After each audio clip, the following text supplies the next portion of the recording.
"Get him out of here," the CEO snapped, her voice sharp enough to cut through the hum of servers. "This is an executive floor, not a cleaning closet." Laughter rippled from the glass-walled room as security shifted closer, eyes already judging the man in faded work boots. He stood still, mop in hand, watching numbers bleed red across a screen no one could save. "By the way, where are you watching from? Tell me in the comments below." What none of them understood was that the crisis wasn't about money or authority anymore. It was about seconds slipping away while arrogance filled the air. He didn't argue or explain, just tilted his head slightly, as if listening to something deeper than their panic. They mistook his silence for surrender. They were wrong. The boardroom lights glared off polished marble, a space built to intimidate, to remind everyone who mattered. The janitor was supposed to vanish back into service corridors, invisible again, but the system alarm screamed louder. Somewhere beneath the ridicule and clipped orders, the truth waited, patient and unforgiving. And before the night ended, every assumption in that room would be exposed. Evan Calder had learned long ago how to stand inside storms without reacting. As a single dad working nights as a janitor, he was motivated by one thing only: getting home before sunrise with enough energy left to pack a lunch and check homework. Tonight, though, the building felt different. The vibration under his boots wasn't just machinery, it was a company on the edge of collapse. He parked the mop beside the wall, hands relaxed, eyes scanning patterns others dismissed as chaos. Marissa Bellamy, the CEO, paced near the table, heels striking like a metronome of impatience. She was brilliant, ruthless, and used to problems bowing under pressure. As the primary antagonist in this imbalance of power, she saw the man by the door as an intrusion, not a solution. Her world was glass elevators and private jets, not service keys and late-night shifts. Each failure from her executives tightened her jaw, and each glance at him sharpened her irritation. Evan felt the familiar pull between pride and necessity. He'd swallowed worse than mockery since choosing this life, since deciding his daughter deserved presence over prestige. The quiet in his chest wasn't weakness, it was control. He remembered other rooms, other crises, where silence had saved lives and fortunes. He reminded himself why he stayed invisible. Stability mattered more than recognition. The alarms softened, then spiked again, a sound that made even the most confident leaders flinch. Screens refreshed, projections collapsing like houses of cards. Consultants whispered, hands hovering uselessly over keyboards. Evan shifted his weight, noting a feedback loop no one else saw. It was the kind of flaw that hid in plain sight, laughing at surface fixes. His fingers twitched, muscle memory waking. "Sir, you can't be here," a junior manager muttered, voice uncertain now. The janitor met his eyes, calm as still water. He wasn't here to challenge authority. He was here because walking away would mean letting the damage spread. Somewhere across the city, a child slept with a monitor humming beside her bed, trusting he'd keep the world steady enough to return. Marissa finally turned fully toward him, frustration spilling over. "Do you even understand what's happening?" she demanded, disbelief heavy in her tone. The question wasn't meant to be answered. It was meant to remind him of his place. Evan nodded once, a small motion that went unnoticed as another executive interrupted with bad news. The room smelled of ozone and expensive cologne, tension thick enough to taste. Evan's gaze traced the architecture, the hidden access panels, the routes no leader ever walked. Power never looked there. That was why he had learned to. He adjusted his grip on the handle of the mop, grounding himself, the way he did before making decisions that couldn't be undone. As minutes dragged, the company's valuation hemorrhaged. Marissa's confidence cracked, replaced by something closer to fear. She barked orders, promised consequences, offered bonuses that rang hollow. None of it slowed the collapse. Evan stepped half a pace forward, just enough to feel the eyes shift toward him again. Not yet, he told himself. Timing mattered. He thought of his daughter's laugh, the way she trusted his calm even when machines beeped and doctors frowned. He thought of the choice he'd made to walk away from boardrooms like this, from titles that consumed everything. The past pressed gently against the present, reminding him that dignity didn't need permission. When the next alarm blared, louder than before, Evan lifted his head. The moment hovered, fragile and electric. He knew once he moved, nothing would be the same.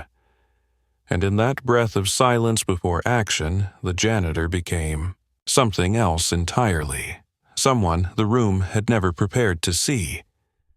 The alarm cut off mid-scream, leaving a silence so abrupt it felt physical. He held still, letting the room breathe again, and for the first time that night, no one laughed. The screens hadn't recovered, not yet, but something had changed in the air. Attention had shifted, subtle but undeniable. Eyes followed him now, not with contempt, but confusion. Marissa Bellamy noticed it too. She straightened, smoothing her jacket as if authority could be pressed back into shape. "Why are you still standing there?" she asked, voice tight. No one echoed her irritation this time. The junior manager swallowed, glancing between them, unsure whose gravity mattered more. He stepped back, not retreating, just returning to stillness. Intervention too early was as dangerous as none at all. Years ago, he'd learned that control often meant waiting. The building settled into a low hum, machines recalibrating. The crisis paused, but not solved. It bought them minutes, nothing more. Someone whispered that the fluctuation shouldn't have stopped on its own. Another executive shook her head, insisting it was coincidence. He listened, cataloging denial the way he used to catalog risks. The patterns were familiar. Pride always delayed solutions. Marissa paced again, heels softer now. "Find me the cause," she ordered. Less venom, more desperation. Consultants dove back into data. No one told him to leave. That omission felt louder than any insult earlier. A service elevator chimed somewhere behind him. The sound tugged his thoughts homeward.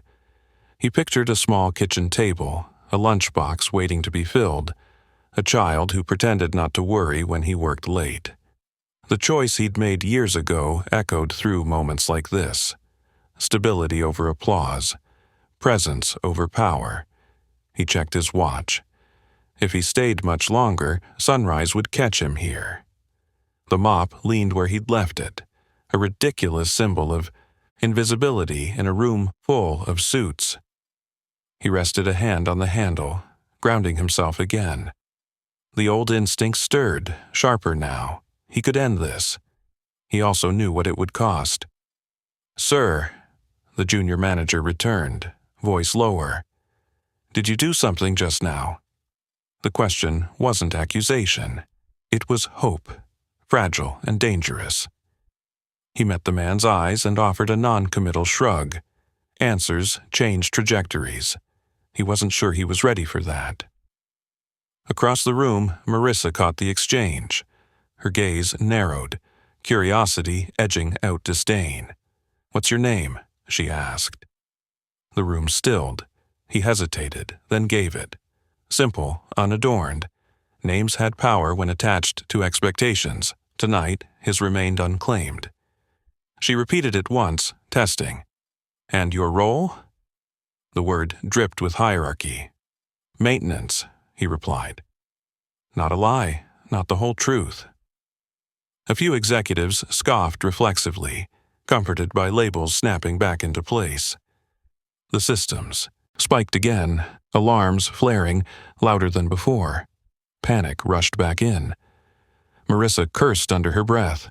"We're out of time," she snapped. "Whatever stopped it didn't fix it." Her eyes flicked to him again, sharper now. "If you touched anything—" "I didn't," he said quietly. It was true, not yet. His calm cut through the noise, and she noticed despite herself. Authority hated quiet confidence it didn't own. As consultants flailed, he saw the root clearly now. A recursive failure baked into an update meant to impress investors. Money couldn't bully physics. Titles couldn't override logic. He felt the familiar pull to step forward, to shoulder responsibility others avoided. He also felt the weight of his daughter's trust. If this story's pulling you in, subscribe with the bell on, because moments like this always turn when you least expect them. The thought surprised him, a flicker of awareness beyond the room, as if someone else might be watching, waiting to see whether dignity could survive pressure. He breathed out slowly, steadying himself. The next move would reveal him, whether he spoke or not. Marissa raised her voice, commanding attention again. "Clear the room if we can't stabilize in 5 minutes." Executives exchanged looks. The threat wasn't empty. Reputations teetered. She hated not being the smartest person present. He recognized that fear. He'd felt it once, before learning what mattered more. He stepped aside as people rushed past, granting him space without realizing it. The service corridor yawned behind him, familiar and safe. He could disappear, finish his shift, go home. The crisis would rage on without him. The company would bleed. Consequences would ripple far beyond these walls. He closed his eyes briefly. The hum of machines, the scent of ozone, the echo of a child's laugh braided together. He opened them with a decision settled deep and unshakable. When he moved again, it wasn't toward the exit. It was toward the heart of the problem, where power never looked, and where he had always belonged. He crossed the threshold into the server-adjacent maintenance corridor just as voices surged behind him again. The decision had been made, quiet and irrevocable. The hum here was louder, less filtered, a raw vibration that settled into his bones. He preferred it this way. Machines told the truth when people wouldn't.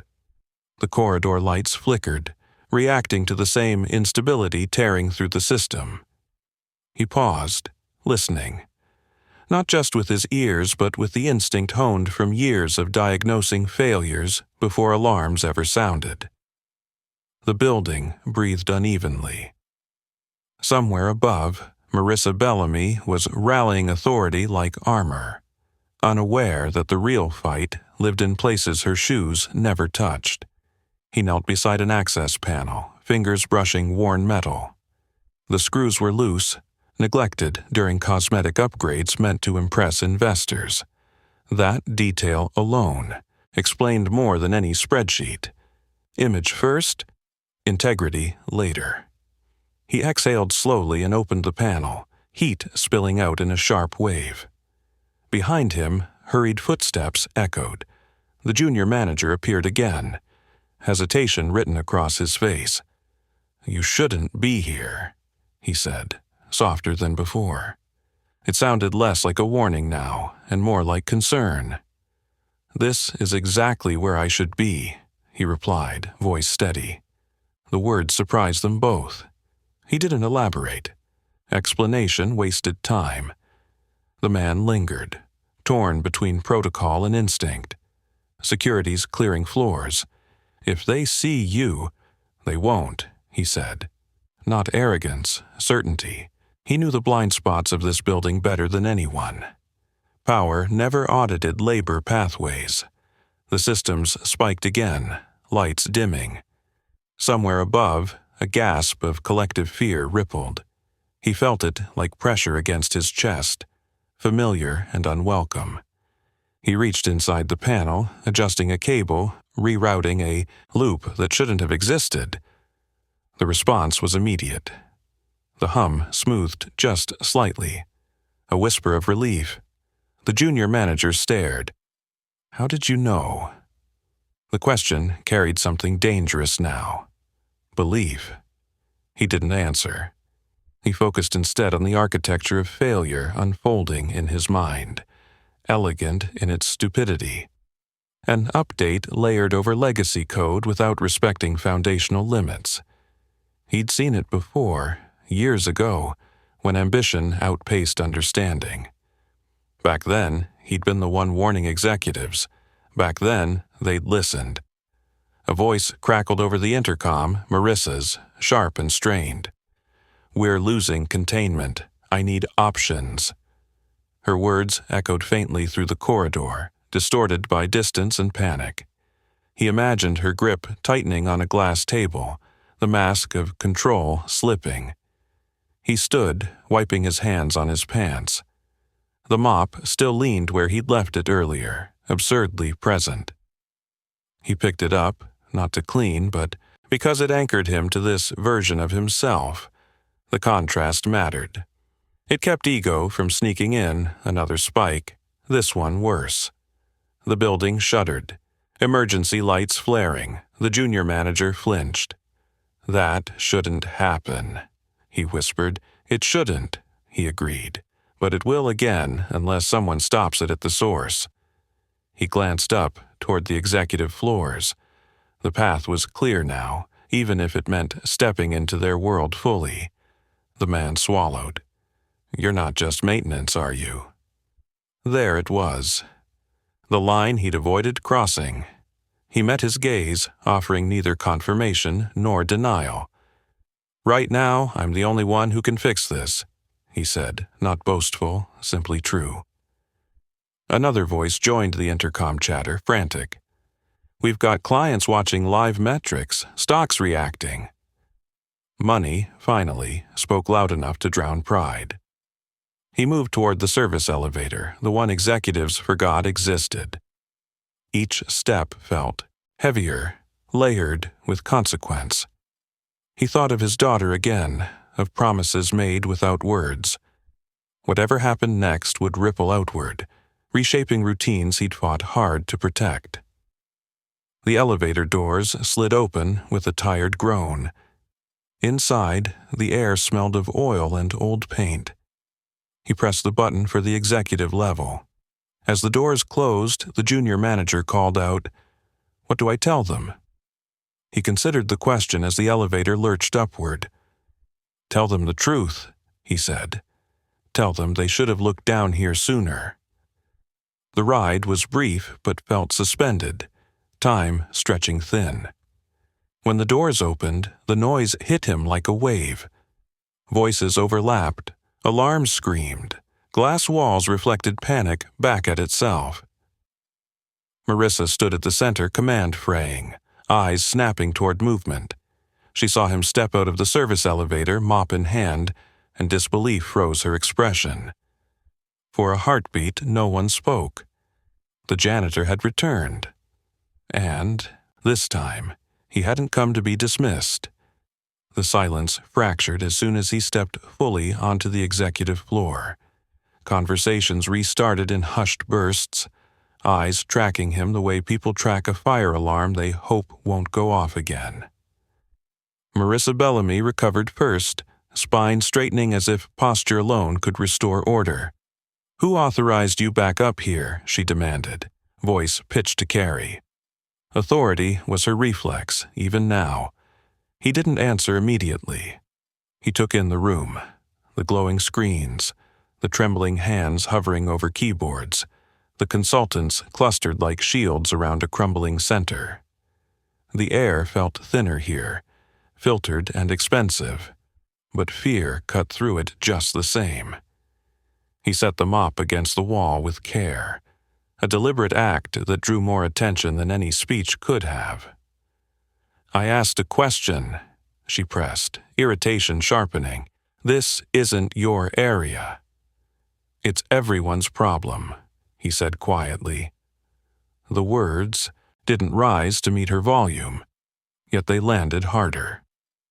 A few heads turned. Someone shifted uncomfortably. He could feel the balance tipping, subtle but real. Marissa scoffed. A short laugh meant to put him back where she thought he belonged. You think because you wandered near a server rack you're suddenly, qualified? She gestured broadly, encompassing the crisis, the money, the stakes. We're hemorrhaging value by the second. I know, he replied. He did know. He'd been counting seconds since the first alarm. An executive whispered something to her, urgency barely contained. She waved them off, eyes locked on him now. Security, she called, not shouting, but certain. Escort him out. No one moved.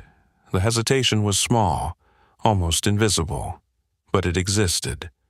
The junior manager stood near the back, face pale, caught between orders and what he'd seen downstairs. The delay irritated Marissa more than open defiance would have. Before you do, he said, raising a hand slightly, not in surrender, but in request. You should look at the recursion loop in your latest update. It's amplifying a legacy constraint you never retired. The room stilled. Words like that didn't belong to someone in coveralls. A consultant frowned, fingers flying over a tablet. Another froze, eyes widening as data aligned with his statement. The hum of the building shifted, deeper now, angrier.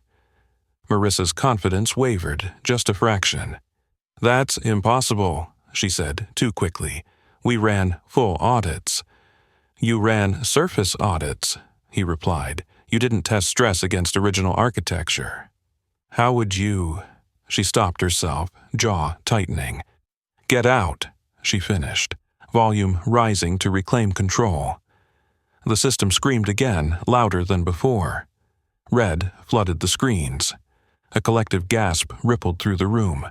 Someone cursed. The consultant who'd been checking the tablet looked up, pale.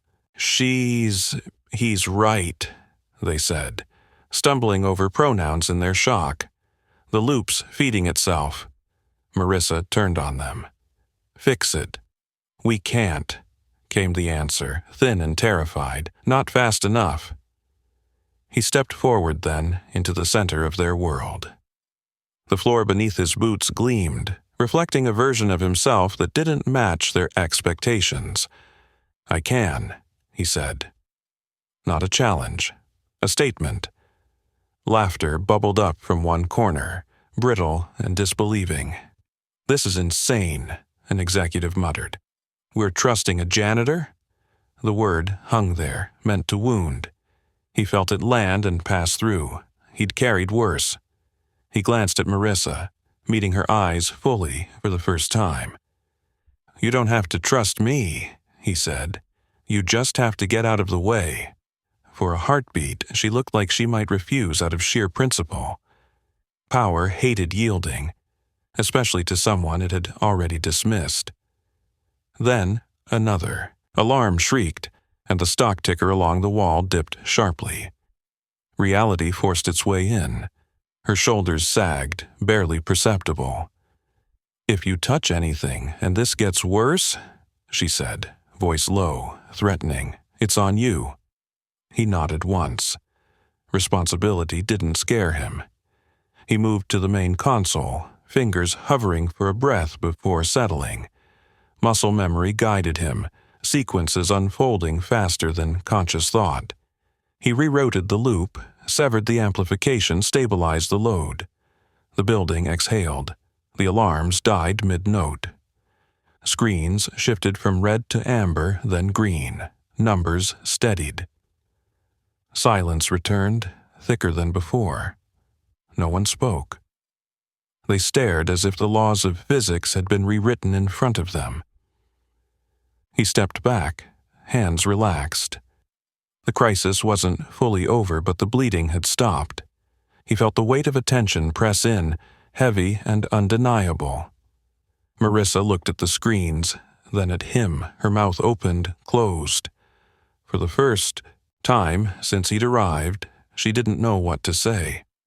When the next stabilization settled, the room didn't erupt with applause. It exhaled. Chairs scraped, breaths released, and the screens held steady like they were afraid to move.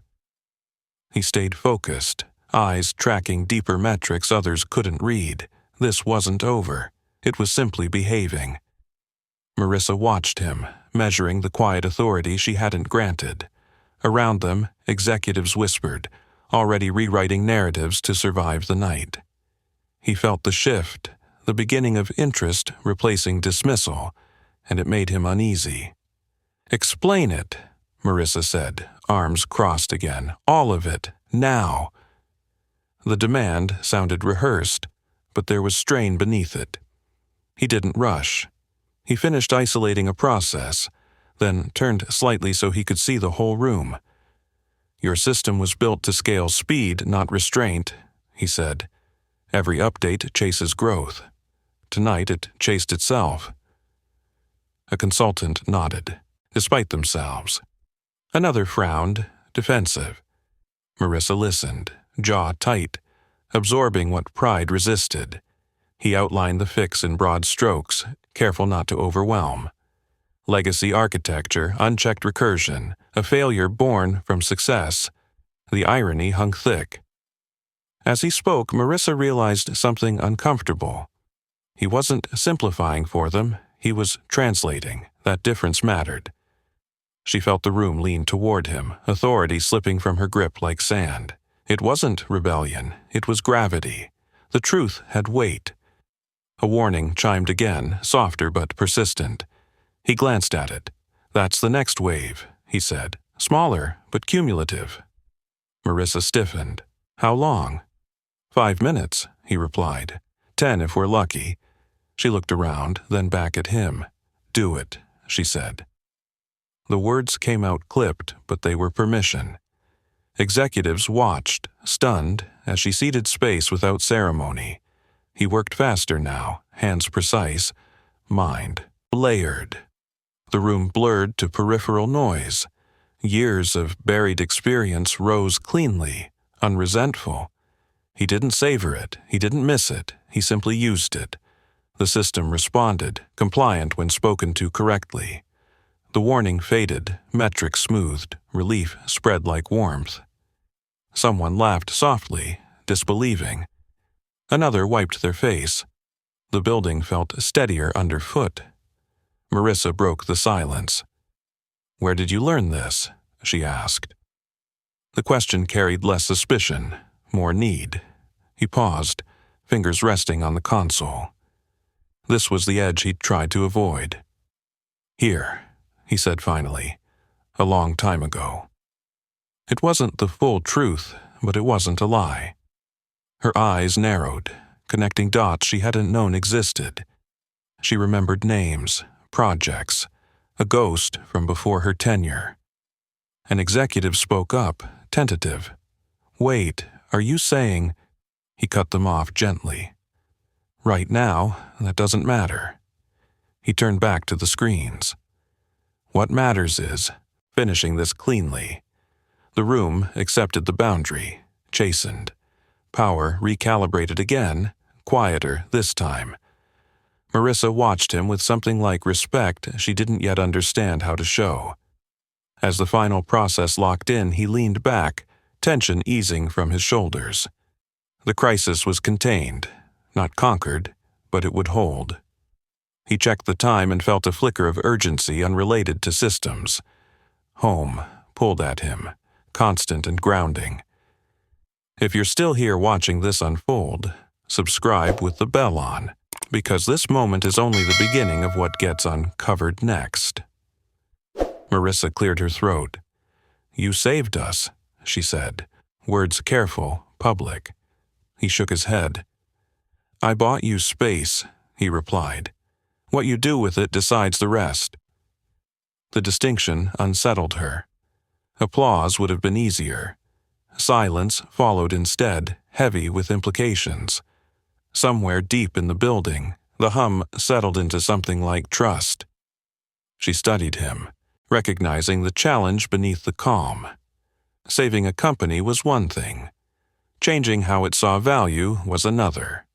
"Stay," she said, not as an order, almost as a request. He considered it, feeling the old reflex to disappear. "I can't," he said. "Not tonight." He gestured toward the screens. "You'll be fine if you follow through." The room absorbed the refusal, stunned that someone could walk away from leverage. Security hovered at the edges, uncertain now who they served. The junior manager met his eyes, gratitude plain. He gave a small nod back, an acknowledgement without promise. Marissa watched the exchange, filing it away. Leadership, she realized, didn't always announce itself. Sometimes it slipped past in work boots. He gathered his things, the mop last, symbolic without intent. As he turned toward the service elevator, voices rose behind him. Executives debating next steps, already reframing the story. He didn't listen. The elevator doors closed with a soft thud, sealing off the glow and noise. As it descended, the hum changed, familiar again. He exhaled, shoulders finally dropping. Tomorrow would bring questions. Tonight had brought truth. He stepped into the corridor, unseen again, carrying knowledge, dignity, and a future he'd protected. The service corridor swallowed him whole the moment the elevator doors slid shut behind him. The air cooled, stripped of perfume and panic, replaced by the honest scent of metal and dust. His boots echoed softly as he walked, a rhythm that steadied his breathing. Above him, the company buzzed with aftershocks, emails firing, egos rearranging, but down here things obeyed simpler rules. He leaned the mop against the wall and rested his palms briefly on his knees, letting the adrenaline drain. The crisis had demanded precision, not emotion, but now the weight returned all at once. He pictured his daughter's face, half asleep at the kitchen table in the mornings, trusting he'd always come back. That promise had guided every decision tonight. It always did. A door opened farther down the corridor. The junior manager emerged, slower now, as if unsure whether he was allowed to be here anymore. "I didn't think you'd actually leave," he said. There was awe in his voice and confusion. "They're tearing the floor apart up there. Meetings already." He straightened, rolling his shoulders. "That's their job," he replied. "Mine's done." The simplicity of it seemed to unsettle the man more than the miracle upstairs. "They're asking questions," the manager continued. "About you, old records, archived projects." He hesitated. "Your name keeps coming up." He nodded once. He'd known it would. The truth, once disturbed, never stayed buried. "That's fine," he said. "Just remember what you saw, not what they decide to call it." The manager studied him, then nodded, something solid forming behind his eyes. "I will." He turned to go, then paused. "For what it's worth, thank you." The words were quiet, unpolished. They mattered more than applause would have. When the footsteps faded, he moved again, deeper into the building's unseen arteries. The hum was steady now, the systems behaving like they should. He checked a panel out of habit, confirming stability. Everything held. He allowed himself a small breath of relief. His phone vibrated in his pocket. A message from the caregiver. She'd slept through the night so far. No alarms, no complications. His chest loosened at the news. The real crisis was always measured there, not on screens. He finished the last of his shift tasks methodically, returning the building to quiet order. Each polished surface, each cleared bin felt grounding, a reminder of the life he'd chosen. Power drifted overhead, noisy and fragile.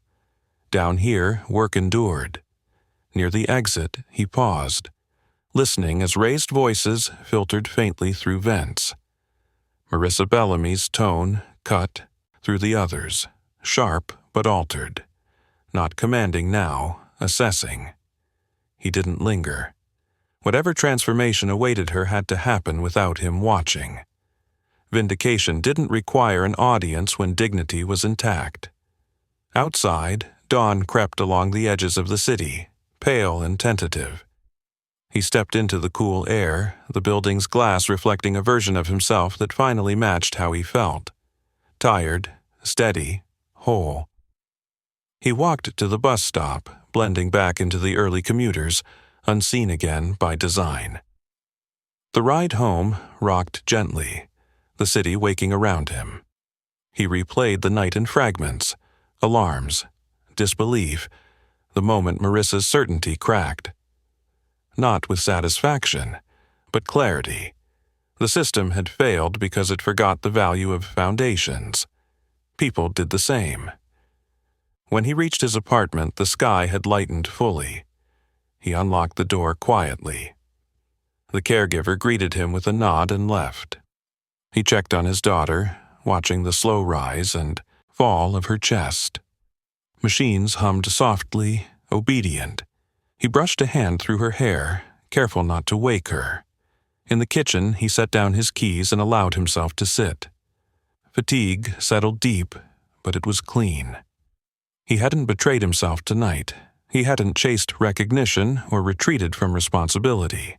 He'd done what needed doing and come home. His phone buzzed again. A new message this time, from an unknown number. Short, direct, a request to meet, no apology, no explanation. He didn't open it, not yet. Power could wait. Morning routines couldn't. He poured coffee, watching steam curl upward, grounding and real. The city outside moved on, unaware of how close a collapse had come. He preferred it that way. Real maintenance happened quietly, after all. As the sun climbed, he felt the ripple of consequences begin to spread. Reputations shifting, narratives forming, truths pressing toward daylight. He would face them soon enough. For now, he sat at his small table, listening to the steady hum of life continuing, knowing that the hardest part of justice wasn't the reversal. It was choosing, again and again, what kind of man you remained after the world finally noticed. Morning settled fully by the time he finished the coffee. The city noise outside sharpened, cars and voices weaving into a familiar rhythm. He moved through the small apartment with practiced quiet, packing a lunch, setting out clean clothes, anchoring himself in routine. The night felt unreal already, like a storm remembered by the damage it left behind rather than the wind itself. His phone buzzed again on the counter. He glanced at the screen without picking it up. Another message, then another. Different numbers now. The ripple had reached the surface faster than he'd hoped. He turned the phone face down and focused on the task at hand, tying shoelaces, checking the time. Control lived in small decisions. When his daughter woke, she smiled sleepily, unaware of balance sheets or near collapse. He helped her sit up, asked how she felt, listened closely. Stable. Strong. Relief eased through him, deeper than any corporate victory could reach. This was the measure that mattered. Later, after the caregiver arrived and school plans were confirmed, he stepped back outside. The day had weight now, expectations pressing in from angles he couldn't fully see yet. He boarded the bus again, this time toward the tower. Not because he'd been summoned, because his shift wasn't over. The building looked unchanged in daylight, all glass confidence and reflective certainty. Inside, though, it buzzed differently. Whispers followed him through the lobby, eyes lingering longer than they should. Someone had already connected dots. He felt it in the way people paused, in the tension of recognition forming. On the executive floor, doors stood open that were usually sealed. Meetings spilled into hallways. He stayed in service corridors where he belonged by design, but the barrier felt thinner now. Power was looking down, finally, and it didn't know what to do with what it saw. Marissa Bellamy stood in a glass office, phone pressed to her ear, posture rigid. Her expression shifted as she listened, irritation battling calculation. When she hung up, she caught sight of him through the glass. The surprise was real this time, unguarded. She stepped out without thinking, heels echoing sharply. "We need to talk," she said. It wasn't an order, it wasn't a request, it was something new. He nodded once. "After my shift." The boundary was gentle but firm. It unsettled her. She was used to immediacy, to bending time around her needs. This was different. "You don't understand," she said, lowering her voice. "The board's asking questions. Investors, too. They want names." She hesitated, then added, "Your name." "I understand," he replied. "That's why it can wait." She studied him, searching for leverage, for hunger. Finding none rattled her more than defiance would have. "You stopped a disaster," she said. "People don't just walk away from that." He met her gaze steadily. "People do, when walking away is how they got here." Silence stretched between them, filled with things unsaid. Around them, executives pretended not to watch. The class divide trembled, visible now, exposed by necessity. The janitor who'd fixed what money couldn't was no longer invisible. That reality scraped against long-held assumptions. "Come to my office," she said finally, tone shifting again, smoother. "When you're done." It was as close to concession as she could manage. He returned to his tasks, the building's quiet work continuing under his hands. Each finished detail felt like punctuation, closing a chapter. By the time he clocked out, the tower's mood had changed again, anticipation crackling through the air. Marissa waited this time, office door open. Inside, the space radiated status, art, glass, height. He stepped in without awe. He'd seen rooms like this before, from the other side of the table. "We pulled the archives," she began, skipping pleasantries. "Your work, years ago." She stopped, watching his reaction. There was none. "Why didn't you say anything?" He considered the question. "Because you didn't ask," he said. "And because it didn't matter until it did." Her jaw tightened. "It matters now." "Now it's inconvenient," he corrected. "That's not the same thing." The truth landed hard. She exhaled slowly, the edge gone. "They want you back," she said, "in a formal role, title, compensation." She hesitated. Apologies. He listened, weighing not the offer, but the cost. "I'm not here for that," he said. "I'm here because systems break when they forget who maintains them." Her eyes flicked to the door, to the floor beyond.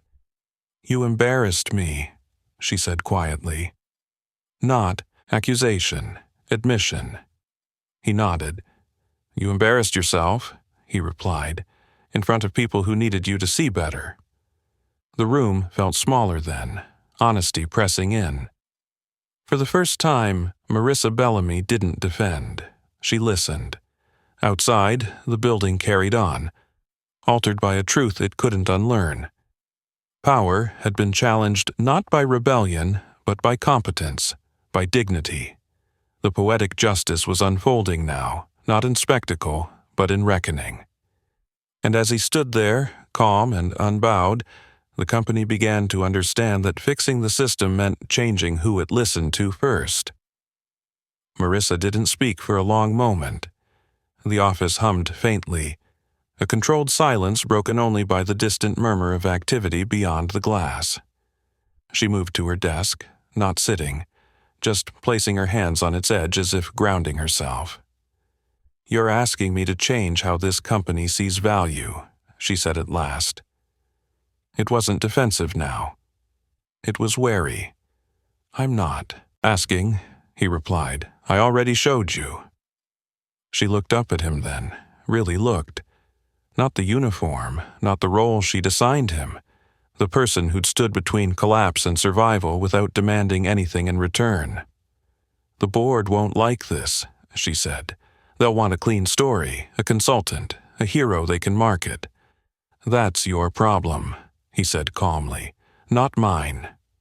The bluntness startled her into a short, humorless laugh.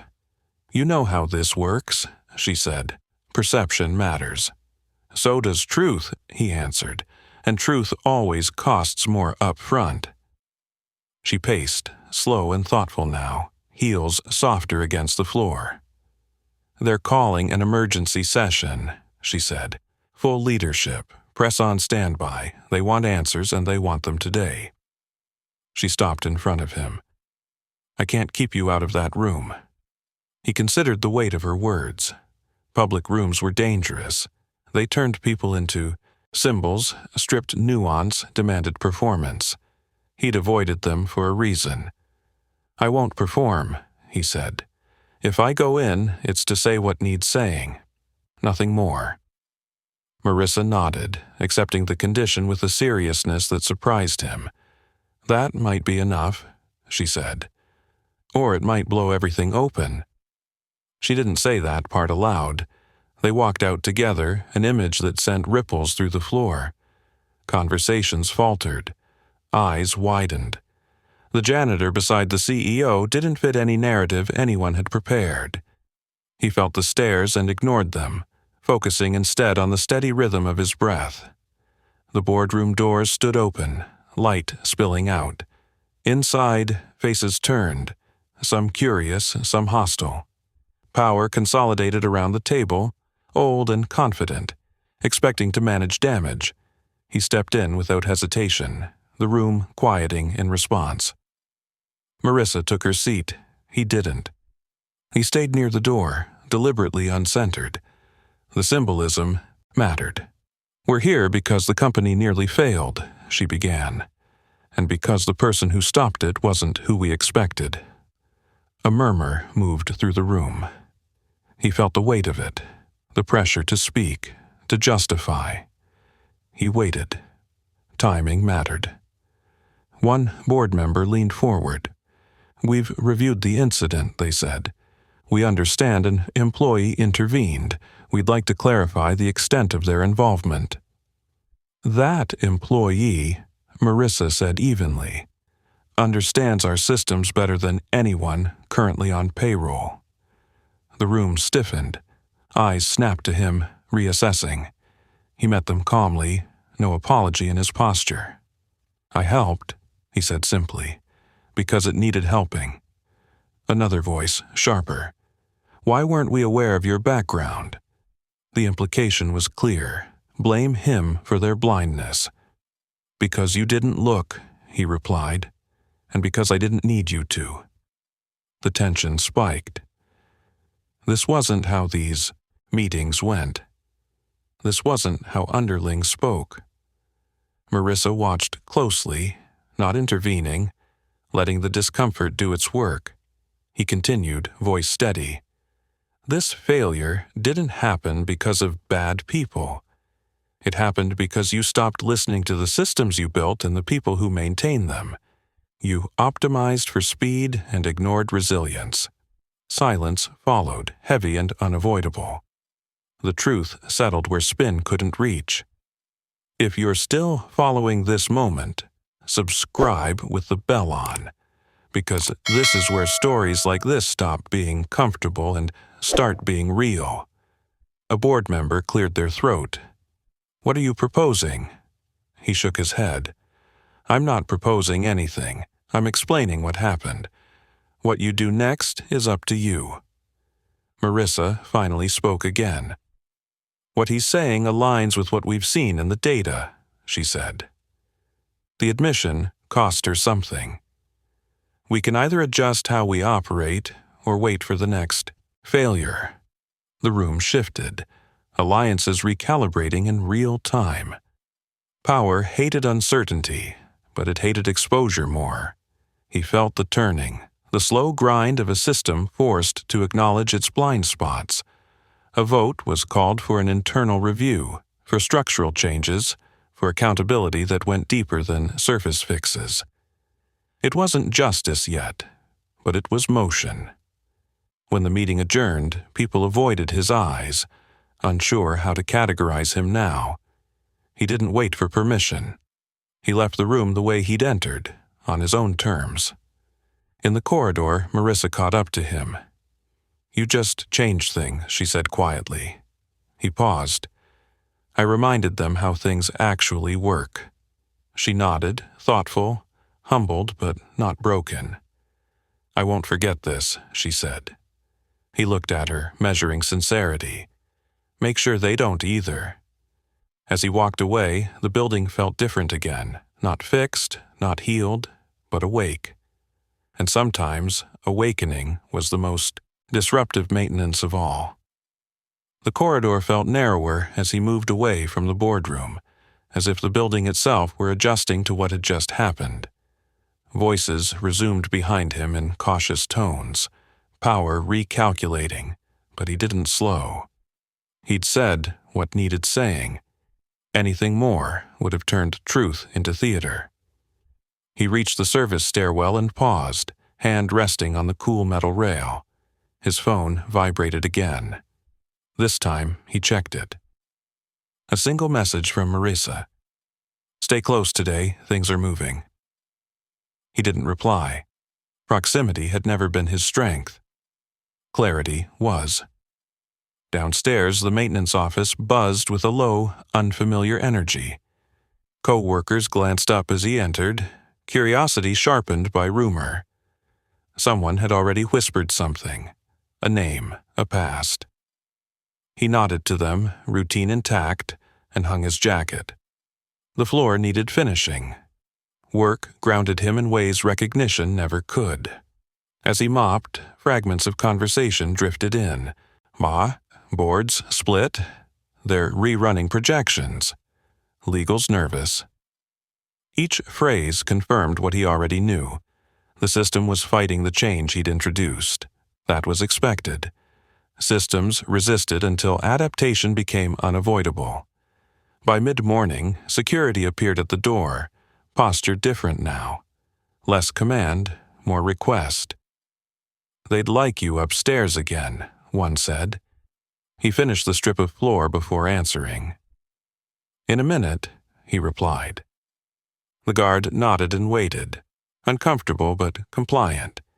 The executive floor greeted him with a different temperature this time. Less panic, more calculation. Marissa stood near a window, phone in hand, watching the city below like it might offer guidance. She turned as he approached, expression tired but focused. "They're asking for accountability," she said without preamble. "Publicly." She let the word hang. "They want a name to attach to the failure, and a face to attach to the recovery." He absorbed that quietly. "And you think that should be me," he said. Not accusation, observation. "I think it's coming whether we want it or not," she replied. "If it isn't you, it'll be someone lower, someone who can't defend themselves." She looked at him then, something close to appeal in her eyes. "I won't let that happen." He considered the cost, the way narratives flattened complexity into digestible blame. He'd lived that before, on the other side of the table. "I won't be your shield," he said, "but I won't let you sacrifice someone else either." Her shoulders eased slightly. "Then help me do this right," she said. It wasn't surrender, it was alignment. They gathered the leadership team again, smaller this time. No spectacle, no press, just people who understood the stakes. Marissa laid out the facts, the failure points, the cultural blind spots. She didn't soften them, she didn't deflect. When questions turned toward him, she didn't interrupt. He spoke when needed, precise and contained. He explained responsibility as a network, not a scapegoat. Failure as a process, not a person. It was uncomfortable. Necessary. He watched faces tighten, then loosen as understanding replaced fear. One executive bristled. "This is going to hurt our image," they said. "Markets don't reward honesty." "They punish denial," he replied. "Usually later, harder." The room quieted. Data supported him. Reality backed him. The argument ended not with agreement, but acceptance. By the time the meeting ended, a path had formed: public acknowledgement, internal reform, a visible shift in how decisions were made. It wasn't perfect. It was rare. Marissa met his gaze across the table, a silent acknowledgement passing between them.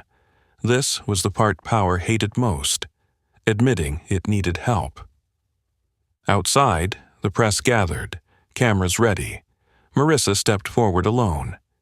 He stayed back, where he'd always been most effective. He listened as she spoke. Clear, accountable, naming the failure without excuses. She didn't name him. She didn't name anyone. She named the system. The questions came sharp. She held steady. When asked who'd stabilized the crisis, she paused. "An employee who understood the foundations better than we did," she said, and reminded us what we'd forgotten.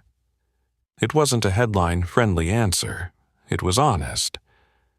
Later, as the building settled again, she found him in the corridor.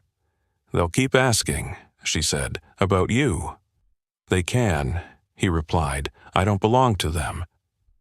She nodded, accepting the boundary at last. "You changed how this company will operate," she said, "whether you stay or not."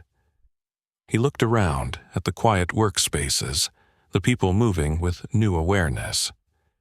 "Then the work's done," he said. He headed for the exit as the day wore on, the city bright and indifferent outside. The ripple had spread now. Emails, headlines, conversations shifting tone.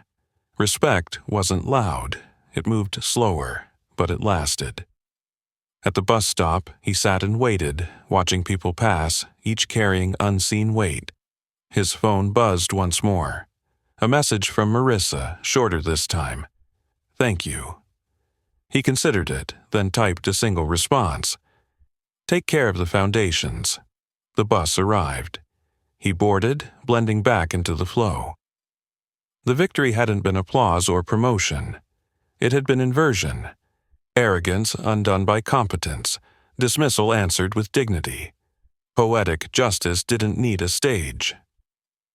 As the city rolled past, he allowed himself one small smile. Not for what he'd done, but for what had finally been seen. The bus hissed to a stop near his apartment, doors folding open with a familiar sigh. He stepped down, the city's rhythm steady around him, unchanged despite the quiet upheaval he'd left behind. For a moment, that contrast struck him hardest. How systems could tremble and recover while ordinary life carried on, unaware of how close it had come to breaking. At home, routine reclaimed him.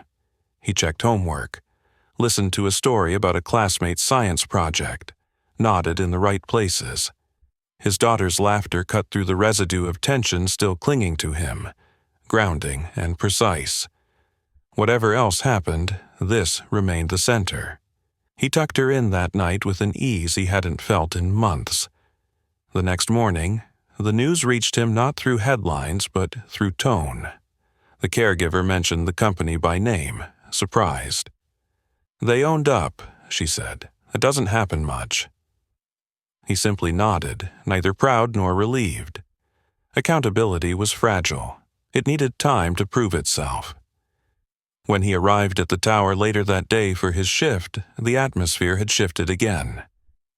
People looked at him differently now, not with awe but with consideration.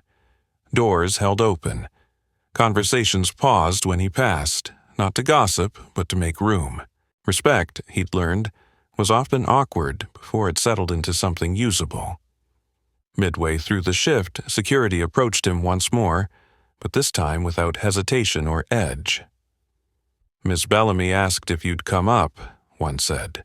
No urgency, no command. He finished what he was doing and followed. Marissa waited in a smaller conference room this time, no entourage, no glass walls. She gestured for him to sit. He didn't. The habit was ingrained. She noticed, didn't push. "The board approved the reforms," she said. "Independent oversight, structural changes. It's going to be messy." "Necessary things usually are," he replied. She nodded, accepting the truth without flinching. "They also approved something else," she continued. "A formal acknowledgement of your role. Publicly." She watched his face carefully. Not as a savior, as a contributor. He considered the offer, the implications threading outward.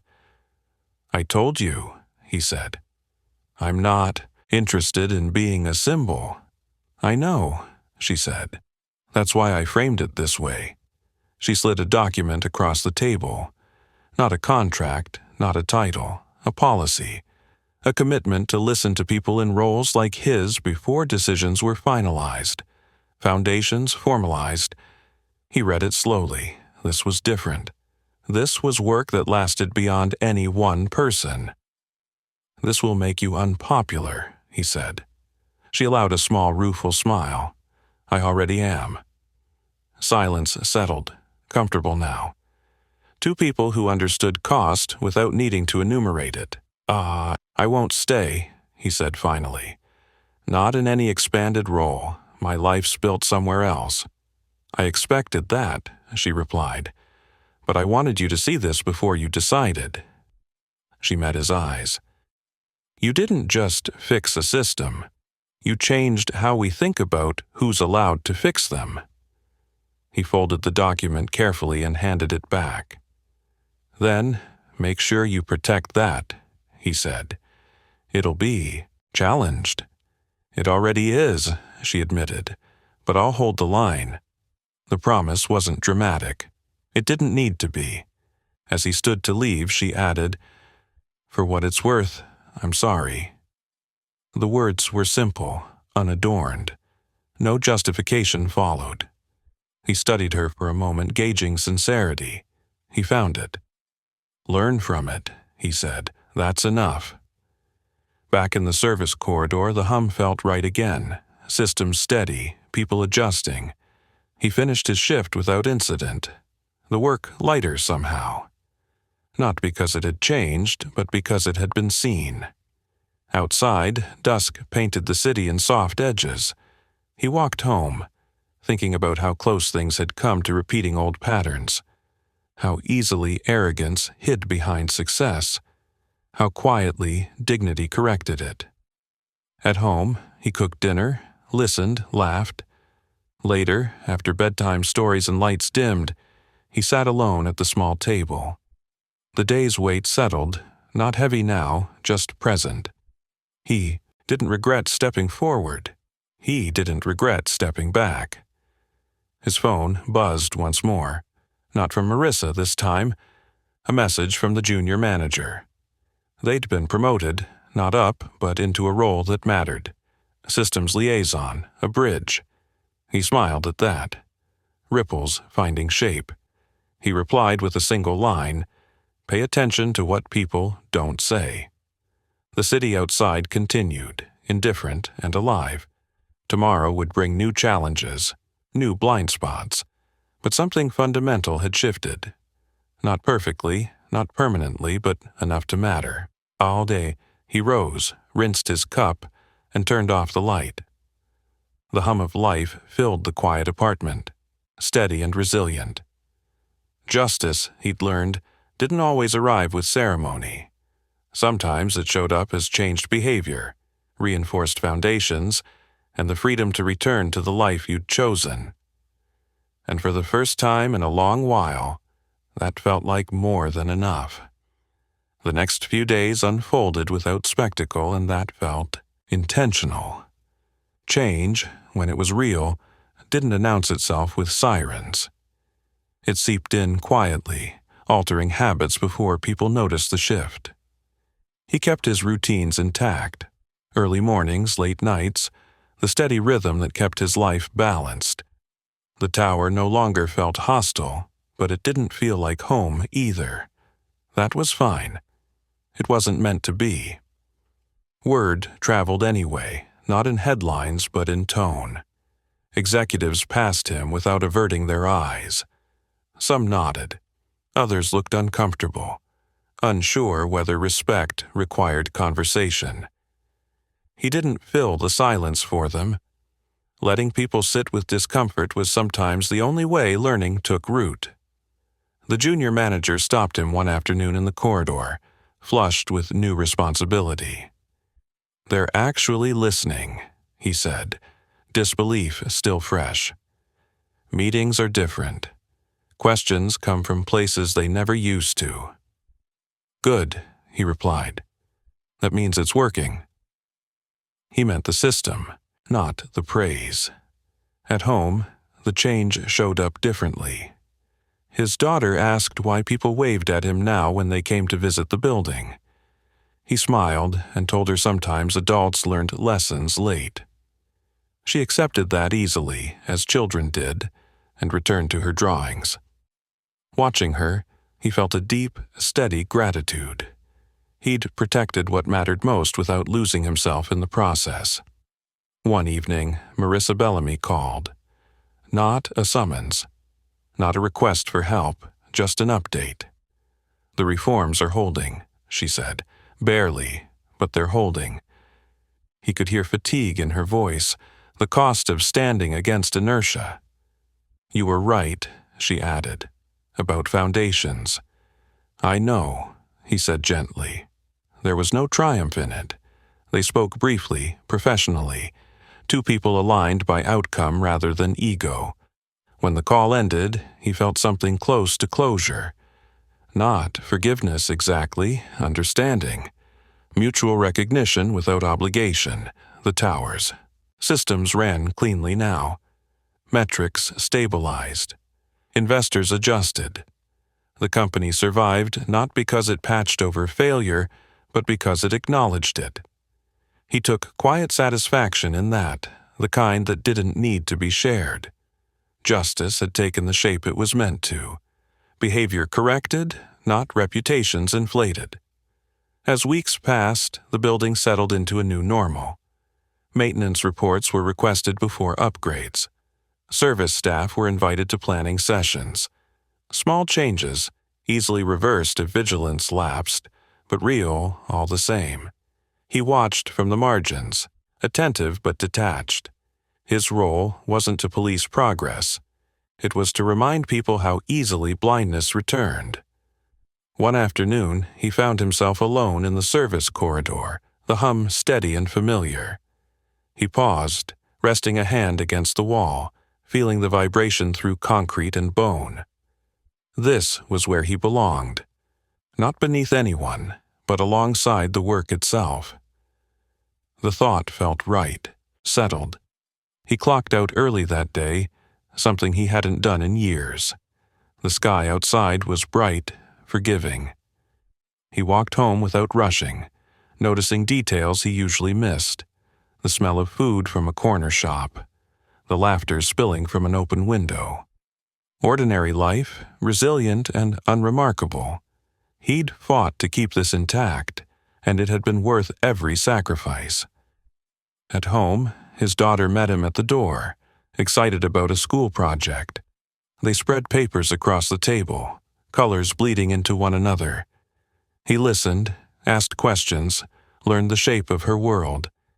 This was the legacy he cared about. Not systems or companies, but presence. Later, after she slept, he sat alone again, the apartment quiet.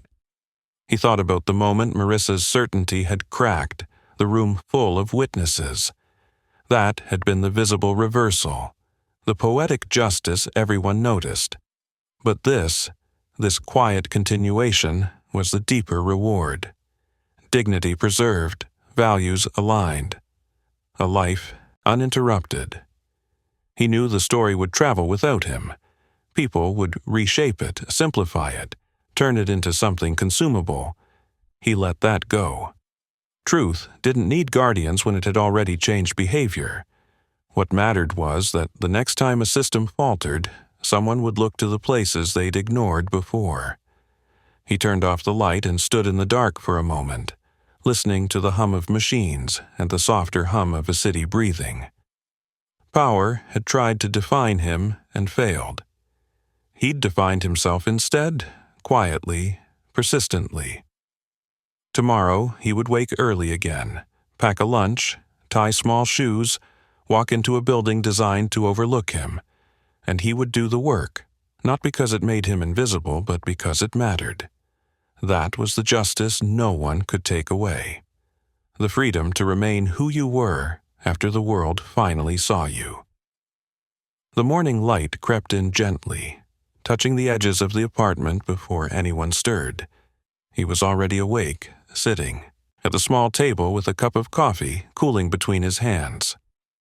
The hum of the city felt steady now, familiar, like a system finally running within its limits. Nothing dramatic had happened overnight. That, he'd learned, was the real sign of success. He packed a lunch, folded a note into it without thinking, and smiled at the habit. When his daughter shuffled out, hair tangled and eyes half closed, he knelt to help her with her shoes. She talked about a test she wasn't worried about and a friend who was. He listened closely, grounding himself in the details that made life real. Whatever storms waited beyond the door, this part remained untouched. At the tower, the lobby moved with its usual rhythm. People hurried, phones in hand, problems already forming. Some still glanced at him with recognition, others with uncertainty. Most didn't look at all. That balance felt right. Respect without spectacle, awareness without obsession. The building itself seemed calmer, the low, mechanical hum consistent and clean. He passed through service corridors, checking panels, noting small issues before they grew. Maintenance was preventative, not reactive. He smiled faintly at the symmetry. The lesson applied everywhere. Midway through the shift, he paused near a window overlooking the city. For a moment, he allowed himself to remember the boardroom. The silence, the exposure, the turning point. That had been the moment people would talk about. The dramatic reversal. The shock promised in the title. But standing here now, he understood something deeper. The real change hadn't happened when power was embarrassed. It had happened when power chose to listen. Marissa Bellamy's voice drifted faintly from a nearby office, calm, measured. He didn't need to hear the words to recognize the difference. Leadership sounded different when it wasn't pretending. He returned to his work without curiosity. Some things didn't require monitoring once trust was established. Later, as he finished up, the junior manager, no longer junior in any meaningful way, stopped by. There was confidence there now, earned, not borrowed. "We caught an issue in planning," they said. Early, because someone asked maintenance first. They smiled, proud and a little stunned. He nodded, satisfaction quiet and complete. That's how it should work. When his shift ended, he clocked out and left without ceremony. Outside, the afternoon sun warmed the sidewalk. Life moved on. The company would face new problems, new blind spots. He wouldn't be there to fix them all. That was fine. Systems weren't meant to depend on one person. They were meant to honor the people who sustained them.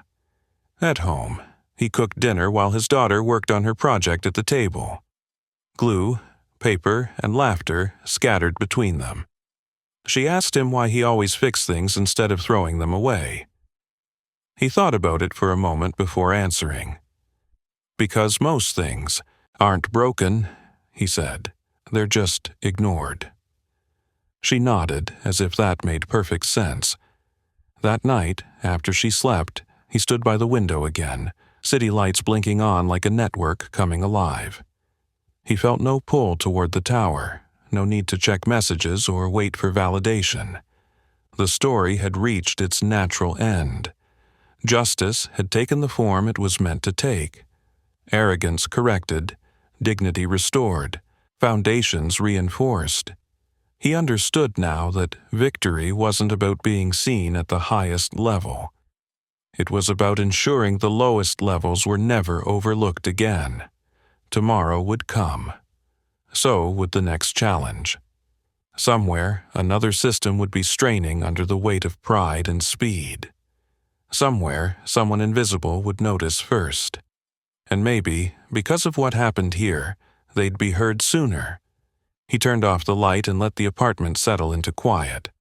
The hum continued, steady and reassuring.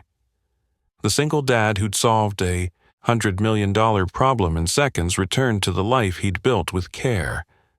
Not because he was forced back into it, but because it was exactly where he belonged. If this story stayed with you, ask me for the next story title. Subscribe, and don't miss our next story. Single dad, janitor blew balloons to calm a girl in crisis. Unaware, her billionaire mom was watching. Trust me, you'll feel it. And tell me in the comments, what injustice should we tackle next?